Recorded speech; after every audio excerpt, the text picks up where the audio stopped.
వచ్చిన ప్రియ సహోదరులందరికీ యేసు క్రీస్తు నామములో అందరికీ ప్రేమ వందనాలు తెలియజేస్తూ ఉన్నాం. నూతన సంవత్సరంలో మొదటి ప్రభువు దినములో ఈ సంవత్సరం అంతా ఆయన అడుగుజాడల్లో మనము ఎలాగ నడవాలి, ఆయన కృపలో మనము ఎలాగో వర్ధిల్లాలి అనే దాని మీద మాట్లాడుకుందాం. మొదటగా ఎఫెసీ పత్రిక ముందుగా జ్ఞాపకం చేసుకుందాం. ఎఫెసీలకు రాసిన పత్రిక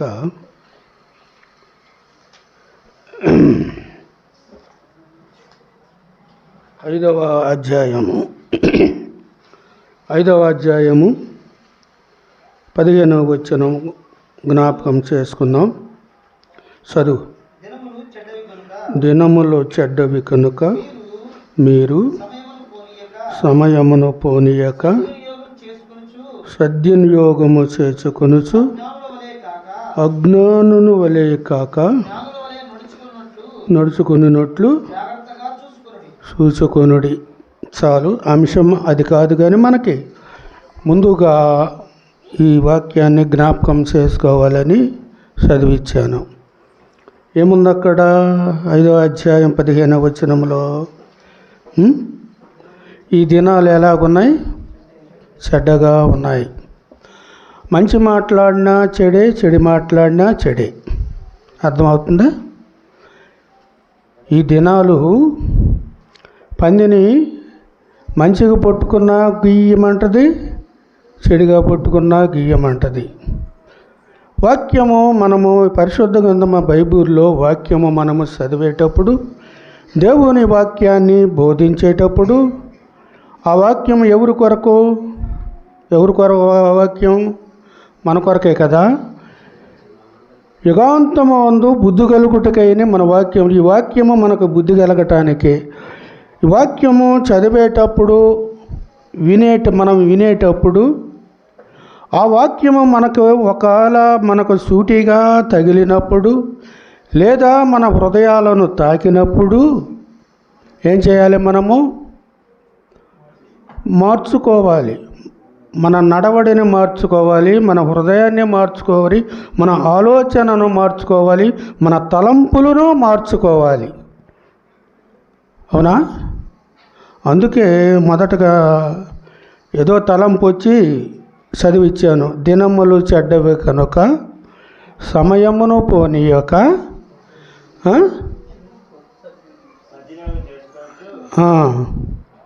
సద్వినియోగము చేసుకోవాలి. సమయాన్ని పోనీయకుండా సద్వినియోగం చేసుకోవాలి. మంచిది, దేవునికి స్తోత్రాలు. సరే, మన వాక్యాన్ని భాగానికి వెళ్ళిపోదాం. యెషయా గ్రంథము 30వ అధ్యాయము. కొద్దిగా సహాయం చేస్తూ ఉండండి. 30వ అధ్యాయము 21వ వచనం. ఒక్కరు చదవండి, ఇద్దరొద్దు. మీరు కుడి తట్టైనను ఎడమి తట్టైనను తిరిగినను ఇదే త్రోవ, దీనిలో నడువుడి అని వెనుక నుండి ఒక శబ్దము నీ చెవులకు వినబడును. అలాగే 59వ అధ్యాయం యెషయా గ్రంథం 59:8 కూడా చూద్దాం. శాంతవర్తనమును మీరు ఎరుగరు, వారి నడువడిలో న్యాయము కనబడదు. వారు తమ కొరకు వంకరి త్రోవలను కల్పించుకొనుచున్నారు. చాలు, ప్రార్థన చేస్తున్నాం. మహాకాశములు పట్టజాలని మా ప్రియ పరలోకపు తండ్రి, పరిశుద్ధుడా, నీ పరిశుద్ధ నామమునకు స్తోత్రాలు, వందనాలు చెల్లిస్తూ ఉన్నాం. ప్రభా, 2025వ సంవత్సరము మొదటి ప్రభువు దినము ఆరాధన కూడికలో మీరుండి నాయన ఘనముగా మర్యాదగా జరిగించారు. నీకు వేల కొలది వందనాలు స్తోత్రాలు చెల్లిస్తూ ఉన్నాం. ప్రభా, రెండో వర్తమానముగా ప్రభా నీ పక్షముగా నిలబడినవాడు, యోగ్యత లేనివాడు, ఎన్నిక లేనివాడు, నీ పాదధూళి లాంటి వాడు ప్రభా నిలబడి ఉండగా, ప్రభా మీరే మీ ఆత్మపూరినిగా చేసి సహాయము చేయమని, కృప చూపమని యేసు ప్రభు నామమున స్తోత్రములు చెల్లించి ప్రార్థించి అడిగి వేడుకుంటున్నాము తండ్రి. ఆమేన్. ప్రియమైన సహోదరి సహోదరులారా, ఇక్కడ త్రోవ ప్రభు ఏమన్నాడు? నేనే మార్గమును సత్యమును జీవమునయ్యున్నాను అన్నాడు. మార్గం, ప్రభు మార్గములో ఏముంటుంది? నేనే మార్గము అన్నాడు. ప్రభు మార్గములో వంకర టింకర పనులు ఏమీ ఉండవు. ఆ మార్గము సరళముగా ఉంటుంది. ఆ మార్గములో ఏ అపత్ర ఉండదు. ఆ మార్గములో ముళ్ళు ఉండవు, కంచెలు ఉండవు, తుప్పలు ఉండవు, ఏమీ ఉండవు. ఆయన మార్గంలో ఆయన సత్యము అన్నాడు. నేనే సత్యమును, ఆయన నోట ఏ కపటమును లేదు. ఆయన అబద్ధం ఆడేవాడు, సత్యమే మాట్లాడతాడు. ఆయన మూడవది ఏమన్నాడు? నేనే జీవమును. జీవం అంటే మనలో ఉన్నదేంటి? జీవము. ఆయన జీవాత్మ, జీవ శరీరము. అందుకే ప్రభు నేనే మార్గమును సత్యమును జీవమును అని ప్రభు చెప్పాడు. ఇక్కడేం చదువుకున్నాం? మీ 30వ అధ్యాయం 21వ వచనములో, మీరు కుడి తట్టైనను ఎడమ తట్టైనను తిరిగినను ఇదే త్రోవలో దీనిలో నడువుడని మీ వెనుక నుండి ఒక శబ్దము వినబడును. ఇదే త్రోవలో నడవండి. ప్రభువుని సిలువ వేశారు. ప్రభువు 3వ దినాన లేచాడు. ప్రభువు లేచినప్పుడు ఎక్కడ? అది లోకసువార్తలో ఇద్దరు మనుషులు ప్రయాణమైపోతూ ఎమ్మయే గ్రామములో, చూతారా లోకసువార్త? లోక 24:13 ఉంది.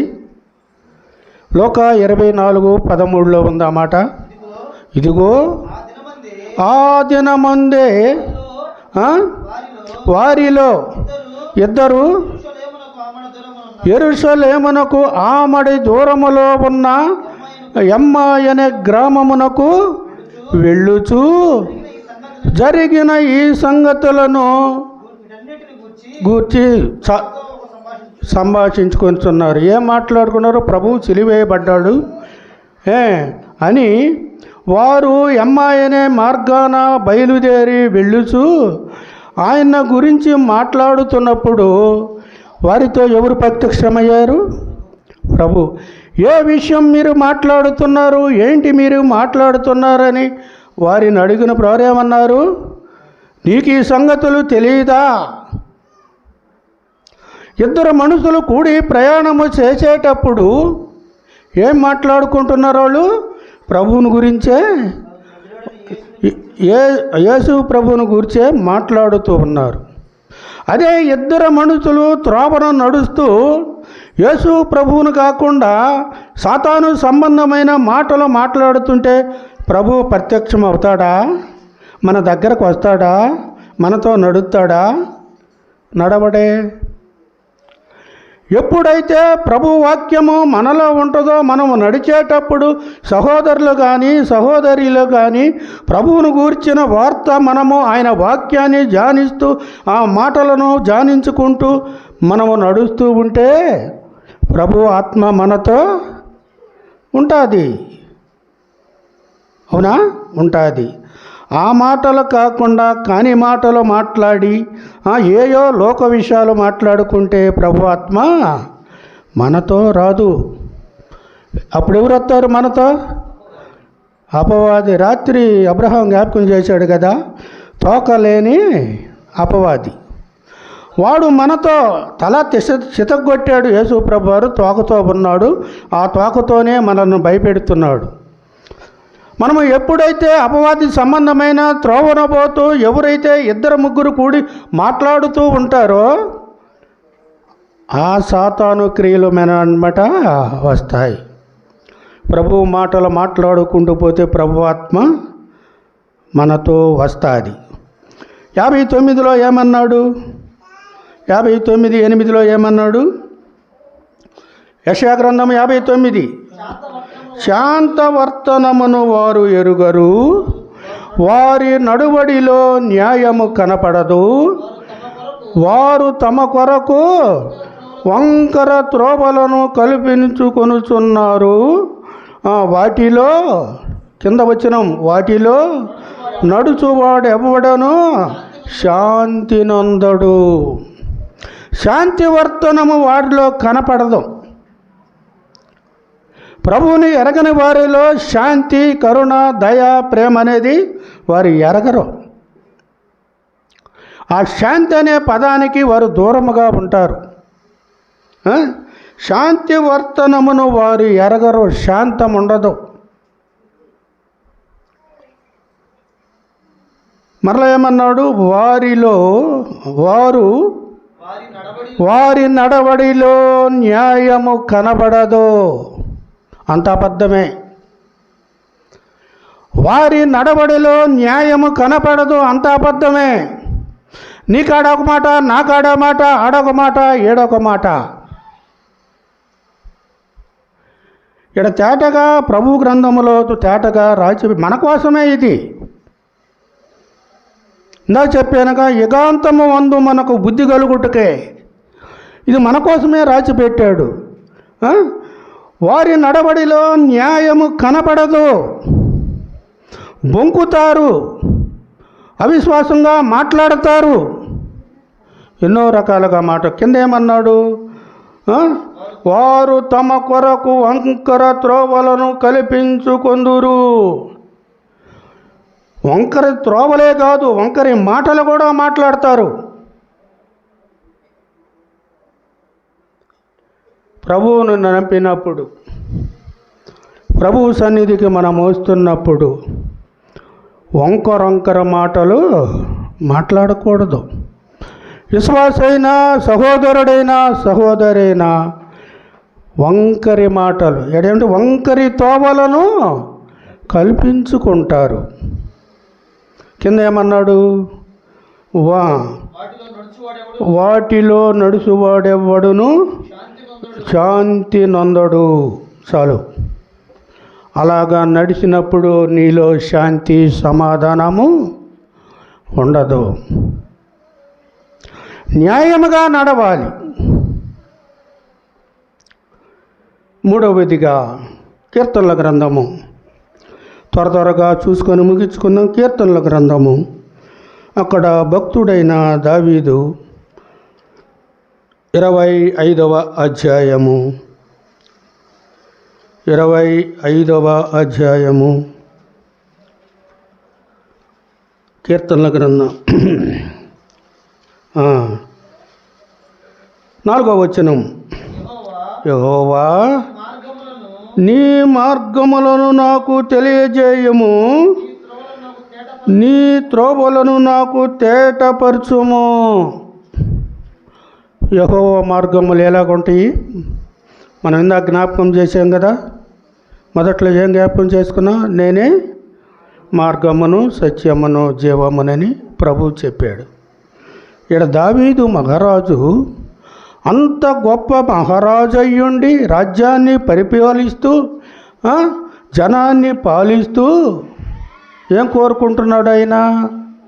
ఏమంటున్నాడు? 4వ వచనం, యెహోవా నీ మార్గములను నాకు తెలియజేయము, నీ త్రోవలను నాకు తేటపరచుము.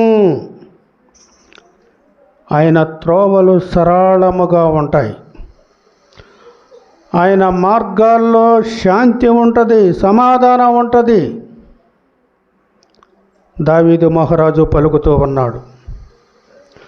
మనము అడగాలి, ప్రభువా నీ త్రోవలను నాకు చూపు, నీ మార్గములను నాకు బోధించు, మాకు చూపించు ప్రభు అని మనము కూడా అడగాలి.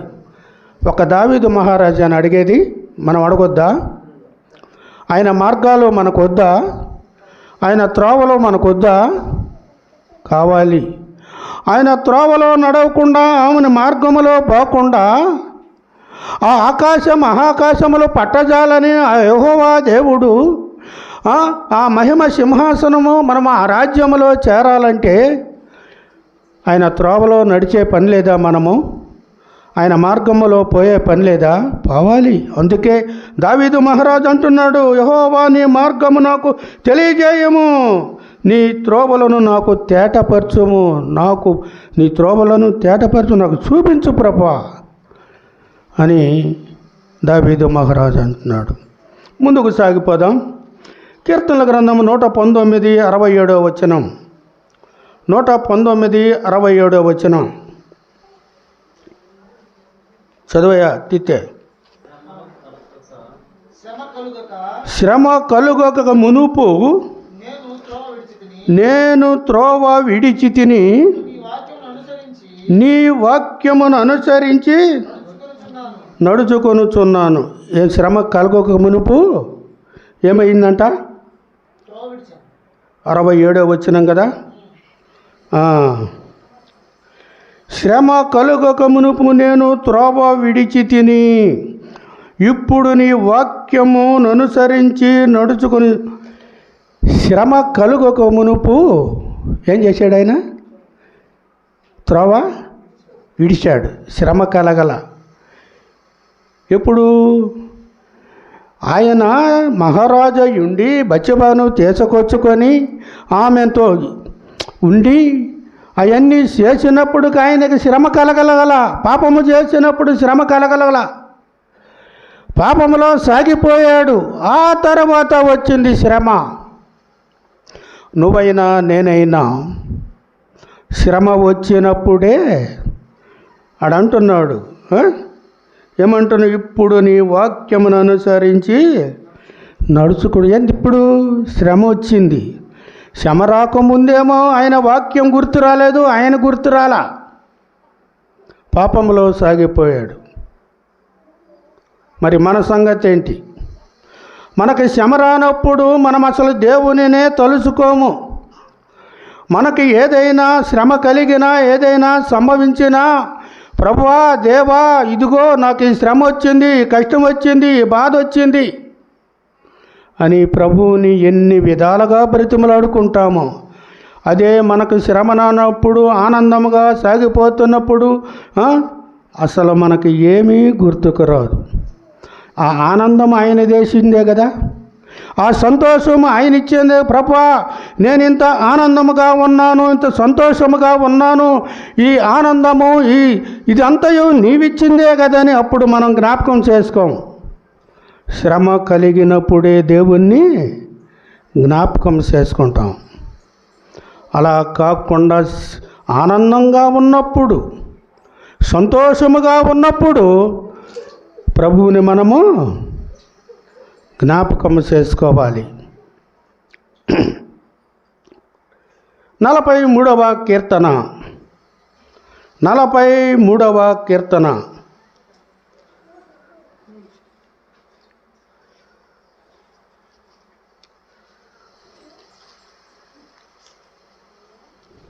అయినా 43వ కీర్తన 3వ వచనం. నీ వెలుగును నీ సత్యమును బయలుదేరజేయము, అవి నాకు త్రోవ చూపును, అవి నీ పరిశుద్ధ పర్వతమునకు నీ నివాస స్థలమునకు నన్ను తోడుకొని వచ్చును. ఎవరు అంటున్నారేడా? ఆయనే. దావీదు మహారాజేనా? దావీదు మహారాజే అంటున్నాడు.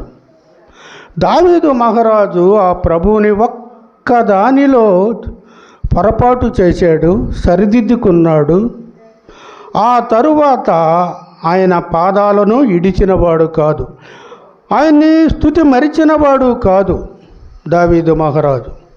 అందుకే ఏమన్నాడు దావీదు, నా ఇష్టానుసారుడా, దావీదు నా ఇష్టానుసారుడు.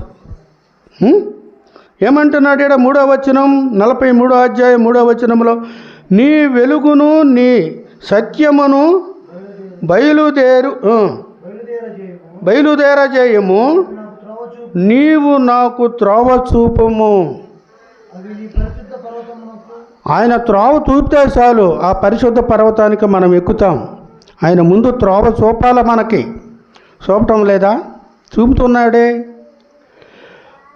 ఆయన మొదట్లోనే మనకి త్రోవ చూపుతున్నాడు. ఇది త్రోవ, ఇది నా త్రోవ, దీనిలో నడవండి, ఎడమకైనను కుడికైనను ఎటు తొలగకండి, ఇదే త్రోవలో నడవండి అని ప్రభువు చెబుతూ ఉన్నాడు. కానీ మనమే అటు ఇటు వంకరి త్రోవలను కల్పించుకుంటున్నాం. ఆ త్రోవలలో మీరు నడవద్దు అంటున్నాడు. వారు ఇద్దరు కూడి ఆ గ్రామానికి నడుస్తూ పోతుంటే ప్రభువును గురించి నజరేయుడైన యేసు సిలువ వేయబడ్డాడు అని వారు చెబుతుంటే, ఆయన మాటలు వారి హృదయముల్లో మాట్లాడుకుంటూ పోతుంటే ప్రభువు వారితో కూడా నడిచాడు. మీరు మాట్లాడుకుంటుంది ఏమిటని అడిగాడు. మనము నడుస్తున్నాం, మనం పోతున్నాం, మనతో ప్రభు వస్తున్నాడా? ఆయన శరీర రీతిగా ఉన్నప్పుడు సమాధి చేశారు. ఆయన చనిపోయినా కూడా వారితో నడిచాడు ఆ రోజు. ఈరోజు మనతో ఎవరు నడుస్తున్నారు? ఆయన ఆత్మ నడుస్తూ ఉన్నది. ఆయన్ని ఏనాడైతే నీవు సొంత రక్షకుడిని అంగీకరించి ఆయన రక్తంలో కడగబడి ఆయన బిడ్డగా, ఆయన సొత్తుగా ఎప్పుడైతే నీవు తీర్చబడ్డావో, ఆయన సన్నిధికి వచ్చి ఆయన శరీరము, ఆయన రక్తమును నువ్వు ఎప్పుడైతే భుజిస్తూ ఉన్నావో, ఆ రోజు నుండే ప్రభు ఆత్మ నీ మీద ఎల్లవేళలా నీ హృదయంలో ఉంటుంది. కానీ కొన్ని సమయాలలో ప్రభువు తొలగిపోతాడు. ఎప్పుడు తొలుగుతాడు?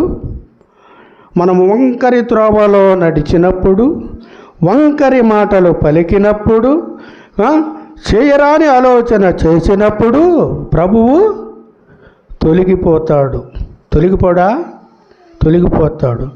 అదే ఆయన మన ఆలోచనలో మధ్యలో ఉంటే ఆయన ఆత్మ మనలో ఉంటుంది. ఈ సత్యాన్ని మనము గ్రహించాలి.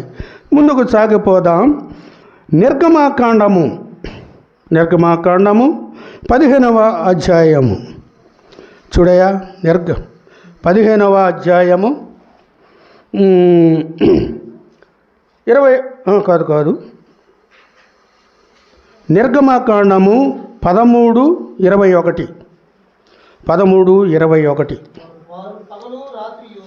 వారు పగలయు రాత్రియు ప్రయాణము చేయనట్లుగా యెహోవా త్రోవలో నడిపించుటకై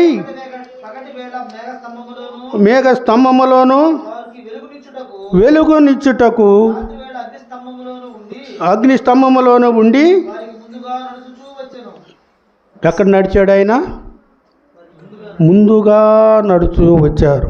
ఇశ్రాయేలు ప్రజలు ఆ అరణ్య యాత్రలో వాళ్ళు ప్రయాణము చేసినప్పుడు రాత్రి అగ్నిస్తంభముగా వారికి త్రోవ చూపాడు, పగలు మేఘస్తంభముగా వారికి త్రోవ చూపాడు.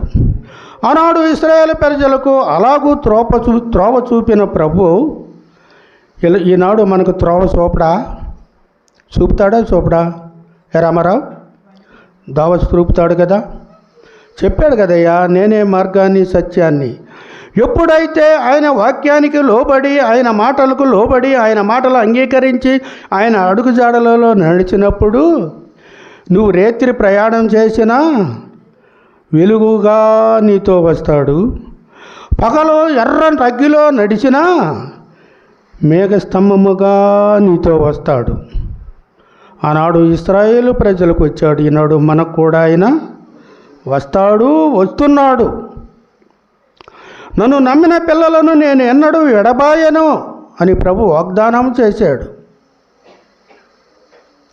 ఆనాడు వారికి వెలుగునిచ్చాడు, ఈరోజు కూడా మనకిస్తున్నాడు. ఎప్పుడు ఇస్తాడు? స్థిరముగా ఆయన సన్నిధిలో నిలబడ్డప్పుడు. నీవెప్పుడైతే ఆయన జీవ గ్రంథములో నీ పేరు ఉంటుందో అప్పుడే ఆయన నీతో నాతో నడుస్తాడు. ముందుకు దాటిపోదాం. సామెతల గ్రంథము 15వ అధ్యాయం 19వ వచనం. సామెతలు 15:19.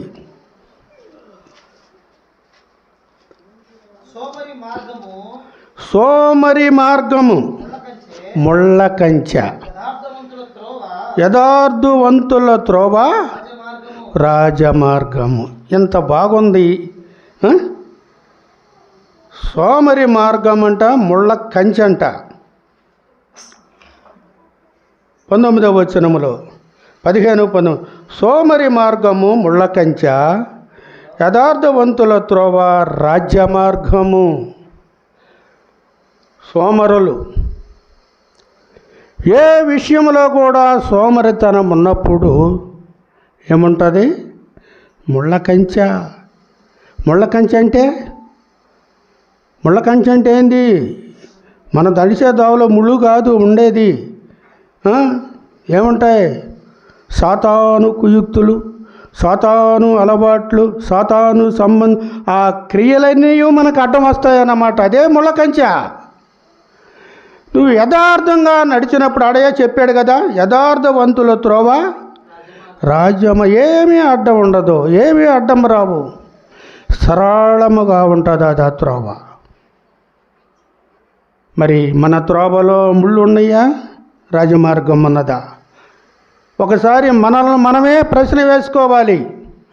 నేను నడుస్తున్న మార్గంలో ముళ్ళ కంచెలు ఉన్నాయా? అపవాది శోధనలు ఉన్నాయా? ఏ ఆటంకాలు ఉన్నాయా? ముళ్ళు ఉన్నాయా? తుప్పలు ఉన్నాయా? ఏముండయి అని మనం ఆలోచన చేసుకోవాలి. లేదా మనం యథార్థంగా నడుస్తున్నామా? మన మార్గం ఎలాగున్నది? యథార్థంగా నడిస్తే రాజమార్గముగా ఉన్నదా? ఒకసారి మనం ఆలోచన చేయాలి. ముందుకు దాటిపోదాం. ఒక ఆయన ఉన్నాడు, త్రోవ అని లేదు కానీ ప్రభువు మాటలకు లోబడకుండా, చూడయా యోనా గ్రంథము 1:1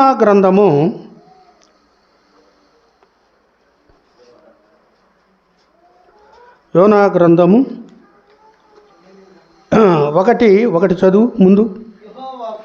యెహోవాకు ప్రత్యక్షమై ఇలాగు సెలవిచ్చెను, నినియే పట్టణస్థుల దోషము నా దృష్టికి ఘోరమైన గనుక నీవు లేచి నినియే మహాపట్టణములోనికి పోయి ప్రకటింపు. చాలు. ఏం చెప్పాడు ప్రభువేడా?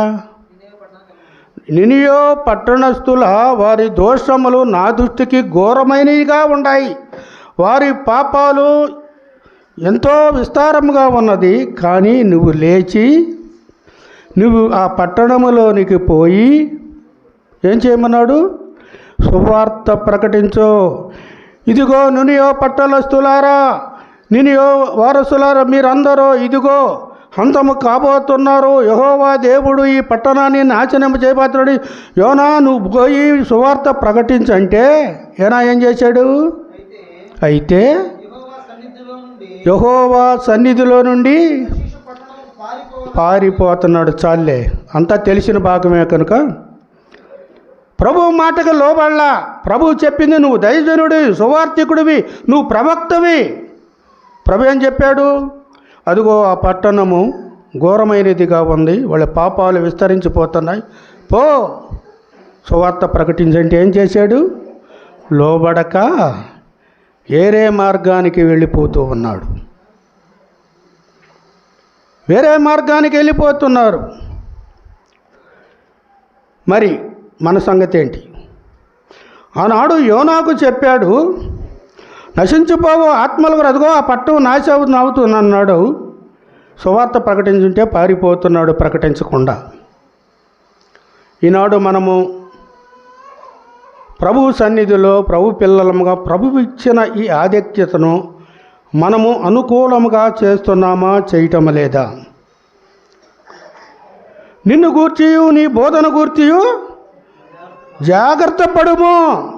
ప్రభు వాక్యాన్ని మనము బోధించేటప్పుడు ఎన్ని శ్రద్ధలతో భయభక్తులతో ఆయన వాక్యాన్ని మనము ధ్యానం చేయాలి, కూర్చున్న వారికి చెప్పాలి.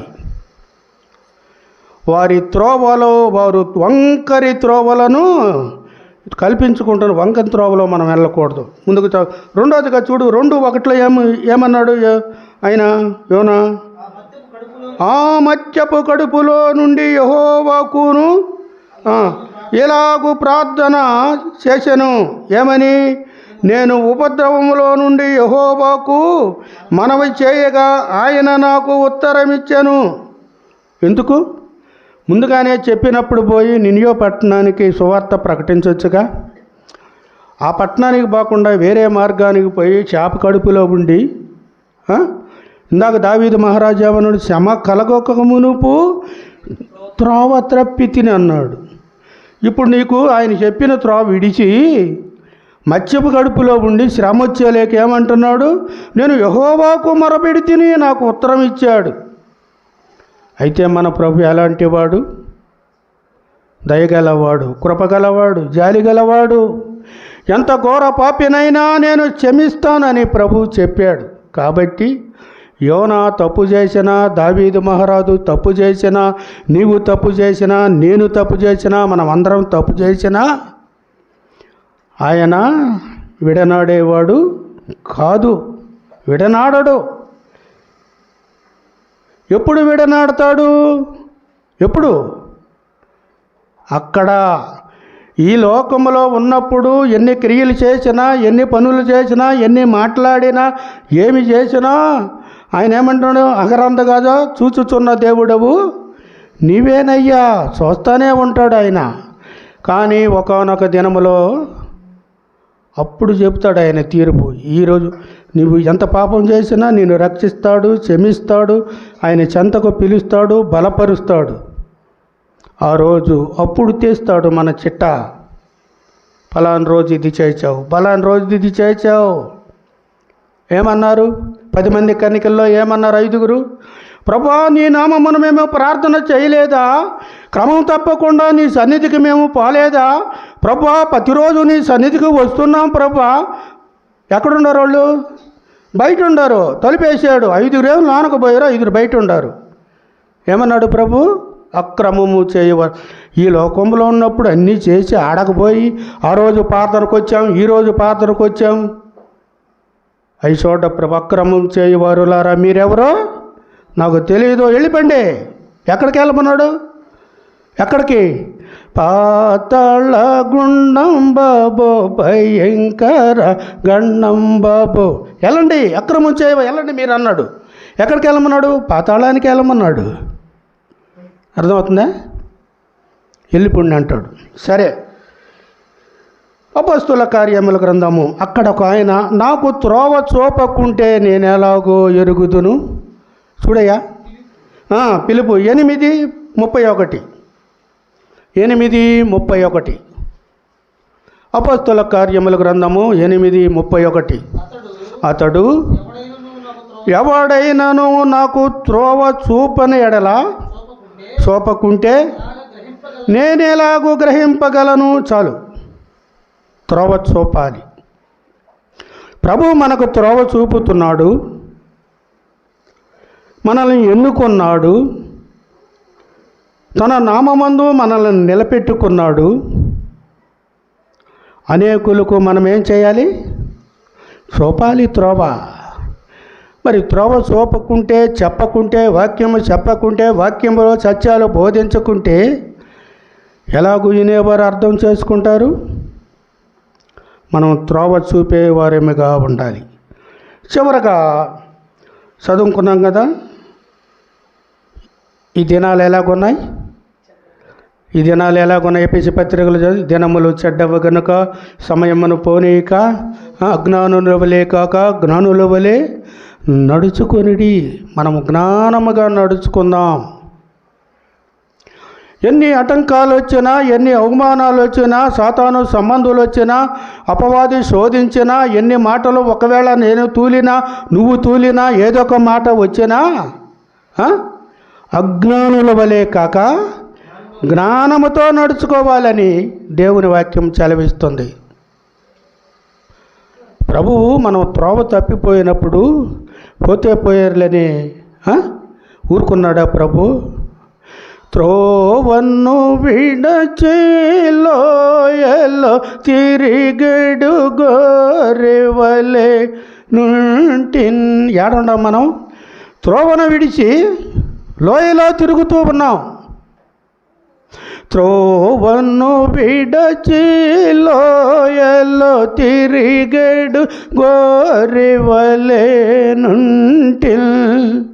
నశించడి నన్ను వెతకియు క్రీస్తు కృపతో రక్షించెన్.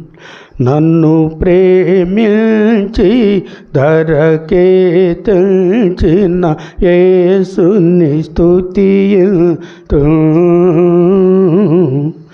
యేసుని స్తుతింతున్. ఆ త్రోవలో మనం నశించిపోవటం ఆయనకి ఇష్టం లేక, ఆ వంకరి త్రోవలో నశించిపోయే త్రోవలో ఉన్నప్పుడు ఆయన కృపతో మనలను రక్షించి ఆయన సన్నిధికి పిలిచి ఆయన బిడ్డగా, ఆయన సొత్తుగా, ఆయన ప్రజగా చేసుకున్నాడు. ఎందుకు చేసుకున్నాడు? ఏ పాపి నశించుట ఆయన ఇష్టం లేదు. ఆయన రూపమందు మనల్ని చెక్కుకున్నాడు. ఆయన స్వరూపమందు మనల్ని చేసుకున్నాడు. ఇన్ని చేసుకొని ఇన్ని చేస్తూ కూడా ఒకానొక దినములో ఏమయ్యాడు? ఆయన ఆకాశ భూమికి మధ్యన వేలాడదీయబడ్డాడు. కొరడాలతో కొట్టబడ్డాడు. ఉమ్మివేతలు, అవమానములు, చెంపలు పెరికారు. పక్కలో బల్లెపోడు. అన్ని హింసలు పొంది కూడా మరలా వచ్చాడు మనకాడికి. ఎలాగొచ్చాడు? ఎలా వచ్చాడు? ఆత్మరూపిగా మన మధ్య సంచరిస్తూ ఉన్నాడు.